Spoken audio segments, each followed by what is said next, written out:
Blending magic and modern equipment? Let's talk about that.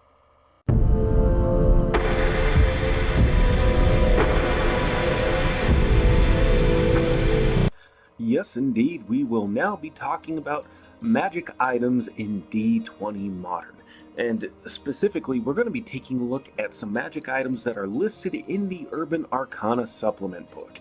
The reason why is just it establishes a pretty nice baseline, and honestly, they actually do have some fairly creative ideas in this particular book. Really, I like pretty much most of what this book has to offer, even if some of the advanced classes maybe are a little bit hit or miss in their implementation. They still have a lot of really good ideas behind them thematically. And it's very much the same for most of the magic items here. Most of them are pretty useful overall. There's not a whole lot that are too terribly broken. The only caveat I would add is there are some magic items I remember reading about and that several of my friends and previous players remember going over that just don't seem to be in the digital copy that I have of the Urban Arcana book.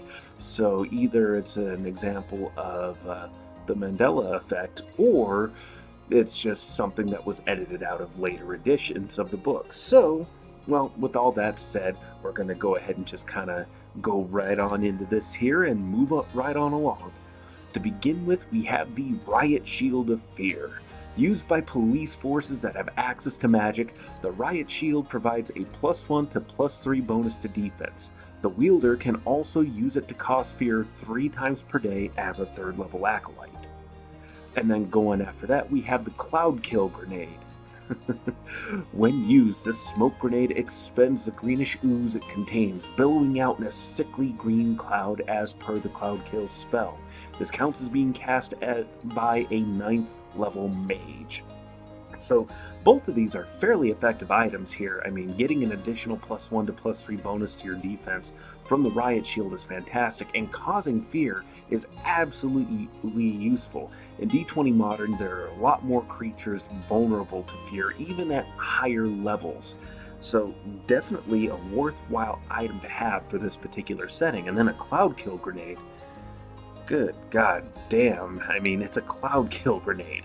Cloud Kill's a horribly effective spell. It's certainly something you want to have handy, but you want to be careful in how you use it.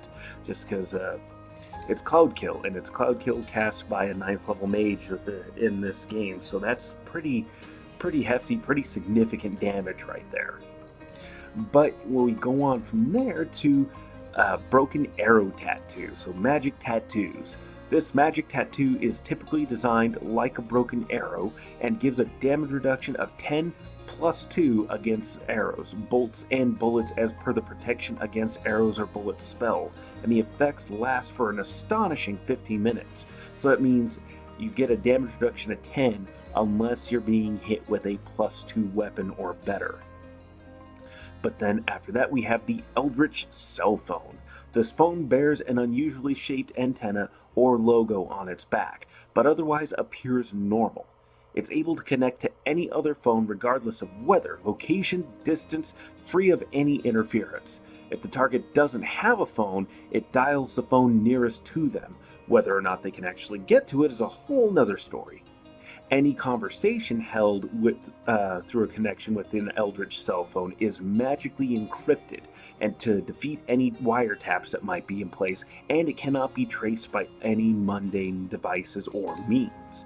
So both, again, very useful items here. I mean, especially since we're looking at a mid-level-ish magic kind of setting, +2 weapons are going to be significantly rare, and getting a 50-minute duration for that kind of protection is massively useful, especially when you consider the base damage for a 9mm or 45 without any adjustments to the rules is a 2d6 points of damage, meaning the average damage is going to be about 6 to 7 points right there.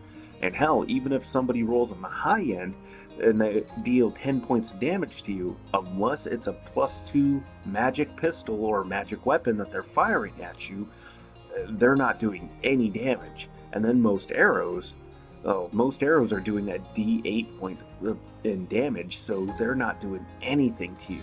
This is a significant amount of protection, even if it's only for a limited amount of time. 50 minutes will last you through most any fight or campaign encounter, unless your DM has thrown an absolute barrage of attrition-like warfare against you. And then the Eldritch cell phone is also massively useful, although it is dated slightly by including the antenna design with it. We have long since moved up to smartphones that don't require such equipment or additions to them, but even still, modern day and age, you may still find somebody with a flip phone that has an antenna, and you know what? Having just a little bit of a technological throwback certainly lends a certain something to the overall design of the magic item, so I like to keep that description in there. But of course there are many more magic items to cover. We also have stamps of delivery. Doesn't sound all that useful, but hear me out. These large ornate stamps bear the image of the Greek god Hermes. When used on a letter or package no more than 5 pounds in weight, it will instantly transport to the address on the label, in the appropriate mail slot, box, or at the front door. The stamp cannot be used again, and if you write the wrong address, it will still deliver to that address. If the address doesn't exist at all, well then nothing's going to happen, except for you're just going to expend the magic in the stamp, and you're still going to be stuck there with the package undelivered. So definitely want to make sure you have correct information, but this is an incredibly useful communication tool, whether you're sending it to HQ, NPCs, or between players, however it is they're being used. Moving up to a 5-pound object is incredibly useful. I mean, think about how much information you can store on a modern cell phone, or a smartphone rather, or a laptop, or any number of iPads or PDAs, different information storage devices. I mean, hell, even just with a little drive like this, I mean, 32 gigabytes of information transported instantaneously. That's incredibly useful. But another very useful item in the magic item list here is the Universal ID. It's a blank piece of credit card size plastic. This can transform into any form of ID on command, including photographic elements, holographic imprints, and watermarks. This doesn't create non-visual form of ID, such as magnetic strips or data chips, etc., etc. The card does have to be held in order for it to take any kind of effect, but still, this is very, very useful in a modern day and age kind of campaign where you're needing to exercise a certain amount of subtlety, discretion, and the like. Not everything is going to be all-out combat all the time, especially for Urban Arcana, where you don't really want to be lifting the veil too much and revealing to a bunch of mundane people that, hey, magic and monsters are real. So, both of these items are very massively useful. All of these are. And there's certainly a lot more than this. And there are magic items for vehicles like bumpers of blasting, or ablative paint that helps increase the damage reduction and overall survivability of your vehicles. And then, of course, we have psionic items, rods, staves, rings, potions, so many different things. And they do a good job getting fairly creative here with backpacks of holding, cameras of true seeing, and on and on and on. So definitely the sky's the limit when you want to try to blend together different magic effects with different items. I mean, hell, there's even a specific enchantment included in your Merciful, where you increase the amount of damage that a weapon does, adding in an extra d6, but all the damage is treated as non-lethal, so you can take a very high power weapon like a Barrett Light 50, enchant it with Merciful, get an extra d6 on top of the 2d12, and the fact that it's a magic weapon already, so it's at least getting another +1 in there, deals some massive damage to a target, especially if you're doing things like double tap and rapid shot, and using, say, adding in a feat like Deadly Aim to boost the damage further. You can quickly drop a target into unconsciousness and bring them back alive for questioning, interrogation, whatever it is exactly you need to do with them. So, again, So there's so many different things that you can do, and it's just another aspect of this game that just makes it so fun.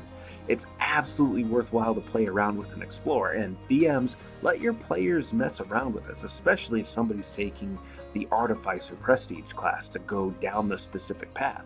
Let them play around with this stuff a bit, and players, definitely don't be afraid to experiment and see what your DM's allowing you to get away with.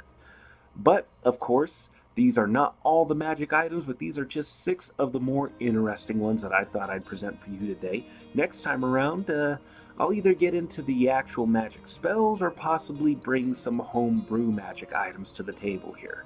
But for now, we're going to go ahead and leave things. Let me know what you thought down in the comments below. Did you enjoy this video, or did you just absolutely despise it? Hit the like button or dislike, and let me know what kind of magic item ideas you've had for similar campaigns down below. Certainly, sharing that information is so much fun, and it's another part of what makes these games great. But with that said, I've been your host, Jordan, your master of lore and storyteller extraordinaire. Thank you all so much for your time, and you have yourselves a good night. Oh, like and subscribe as well. See you guys.